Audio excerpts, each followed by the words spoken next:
मग हाताची व्हेरिएशन्स त्यांनी पण खूप फरक पडतो ना. सो आता आपण हा बेस बघितलाच. सो बेससोबत 4 प्रकार अजून आहेत हातांचे, ज्याचा वापर आपण क्लायंट एंगेजमेंटसाठी पण करू शकतो, ऑडियन्सला इम्प्रेस करण्यासाठी किंवा आपल्याकडे आकर्षित करण्यासाठी करू शकतो. जसं की एक नंबरिंग हँड पोझिशन असते.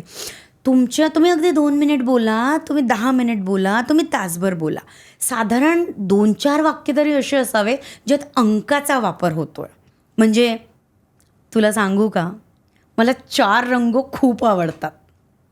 लाल, निळा, पिवळा आणि हिरवा. काय केलं, काउंटिंग केली, 4 दाखवलं, तर याने पोझिशनिंग खूप चांगली सेट होते आणि तुमचा मुद्दा समोरच्या व्यक्तीला कळतो. एक अजून आहे ज्याला आपण palm in air hand position अशी म्हणतो. याला अशी सेट करतात. राईट, असं अंतर ठेवायचं थोडंसं.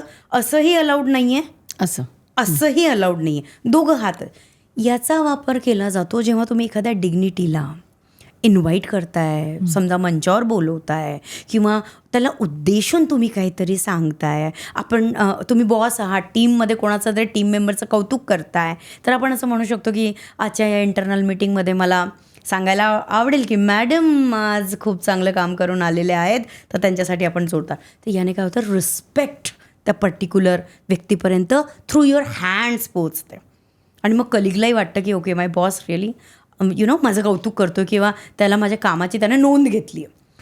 3रा प्रकार येतो गप्पा मारताना, मीटिंग्स करताना, अगदी भाषणही असतील तर सर्क्युलर हँड पोझिशन. असं त्यांनी का असं याचा वापर केला जातो. एखाद्या व्यक्तिविशेषबद्दल तुम्ही जर 4-5 पॉईंट्स मेन्शन करताय, एखाद्या घटनेबद्दल तुमचे 4-5 डिफरंट सेगमेंट्स आहेत किंवा एखादा शब्द रिपीट करायचा असेल तर सर्क्युलर हँड पोझिशन वापरली जाते. कसं करून दाखव. एक्झाम्पल, आम्ही दोघी काल गेलो, आमचं ठरलंच होतं शॉपिंग करायचं आहे असं. तर मग आम्ही पोहोचलोच होतो आणि जो पाऊस सुरू झाला, पाऊसच पाऊस. बाप रे, भिजलो ना यार, पण शॉपिंग केली. सो पाऊसच. तर समोरच्याला माझ्या कहाणीमध्ये तो जो एक मुद्दा मला समजवायचा होता त्यावर मी थोडंसं प्रेशर दिलं. आणि याचा शेवटचा प्रकार येतो की बरेच लोक ना पीपल मॅनेजमेंटमध्ये वीक असतात किंवा बऱ्याचदा काय होतं की सर्टन पोझिशनला, छान मोठ्या पोझिशनला ते बसलेले असतात, पण त्यांना लोकांवर होल्ड डेव्हलप करता येत नाही. का? सौम्य स्वभाव, गोड बोलणं, आवाजच त्यांचा मुळात असा हळूहळू असतो. मग काय होतं, ते एका प्रकारचं डॉमिनेशन क्रिएट नाही करतायत. मग तिथे ना हातांचा वापर बदलला की डॉमिनेशन क्रिएट होतं. तर याला काय म्हणतात, फिंगर पॉइंटिंग पोझिशन. कशी जाते पहा, अशी आणि अशी. किती वेळा सांगितलं मी तुला, हे काम आज झालं पाहिजे.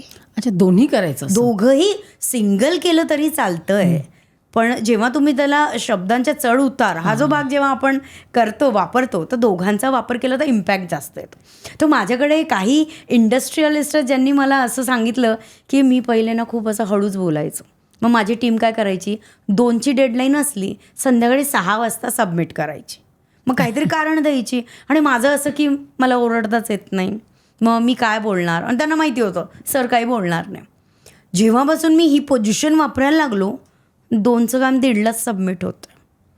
कारण टीमला वाटायला लागलं की बॉस इज बदललेत, बॉस आता आहे ना थोडे डॉमिनंट झाले. तर समवेअर मग हे तुमच्या टार्गेट्स अचीव्ह करण्यामध्ये तुमची मदत करते. आणि मुलं ऐकत नसतील तरी पण आई पण असं करू शकते. म्हणजे तर ऑर्डर देण्यासाठी, कामं करण्यासाठी, डॉमिनेशन दाखवण्यासाठी, साधारण तुम्ही समाजकारणात असाल किंवा त्या क्षेत्रात काम करत असाल तर आंदोलन करण्यासाठी, आवेश दाखवण्यासाठी तुम्ही हा वापर करू शकता. ही क्लिप शेवटपर्यंत बघितल्याबद्दल खूप खूप धन्यवाद. संपूर्ण एपिसोड बघण्यासाठी खाली दिलेल्या लिंकवर क्लिक करा आणि सर्व काही चॅनलला सबस्क्राईब करायला विसरू नका.